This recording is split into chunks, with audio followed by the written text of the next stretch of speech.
Firstly, thank you for doing this for us, because it is an incredibly brave thing to do, and you've been on the show lots of times. Yes. Do you want some water? I'm OK.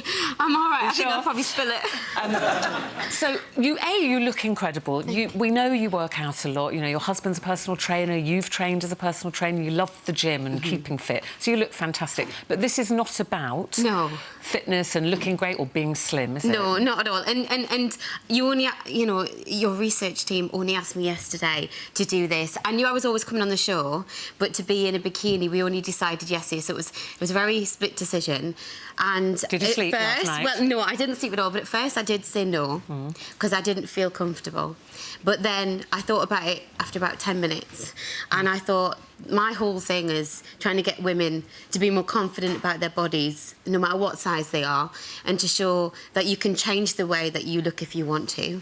And no matter what your body goes through in life, we're all very strong and we can do whatever we want to do, and be whoever we want to be. So I thought, if I don't do it and show everybody that you can do it, then who am I to give advice to other people? Yes.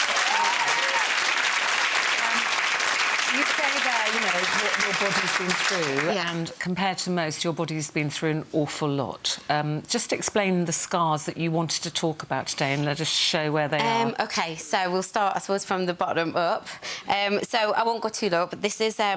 so this here, I'm shaking, sorry, is you can see from here, I've got my C-section scars there. So I had two C-sections. One was emergency, the first one with Faith, and my second one was planned because of the first emergency.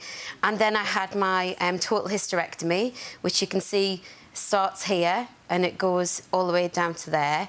And as you can see, I have a bit of a pouch. It's not about being slim. It doesn't matter how slim one gets. That's just the way that the skin and the abdominal muscles have grown. So I have to be careful when I'm in bikinis. As you can see, if it's a low bikini, people are going to see this, and I wanted to keep this just between me and my husband until today. Do you normally hide that on the beach as well? Usually I would wear a high-waisted bikini or a bathing suit. What about, we've talked a lot on the show, you've been a friend of the show for a long time, that you took the decision to have a double mastectomy because you've got the BRCA gene. That's right. So have you got a lot of scarring because of that? Yes, so underneath, which we're not going to get out today. So underneath my boobs, I have scars running from about here and then all the way underneath as well. And you had a reconstruction, And I had a reconstruction. It was done at the same time in the same operation. I have a scar here. This was where I had a loop recorder put into on top of my heart. Pacemaker? Yes. Yeah. So I had that for 2 years. It was like a box. Right here, and then I had that removed last year. And then on my bum, which I'm back there, every 6 months I have to have a hormone replacement implant. Because of your hysterectomy? Because of my hysterectomy, to help me with the recovery of... Not the recovery, help me with my menopause symptoms. So every 6 months I have to have a local and then an incision, and then the implant is implanted in my bum. I've had about 6 of those so far, so... It's tallying up, and every time they do another one, it's another scar. So you've now been standing here in your bikini. I know. For about 3 minutes. There you go. Put your robe on. It's cold in here, isn't it? Now you've done that to get your hair for you. You know, that's 3 minutes. It's a long time. You could hear a pin drop in here, and the reasons that you've given for wanting to show that. How do you feel now you've done that?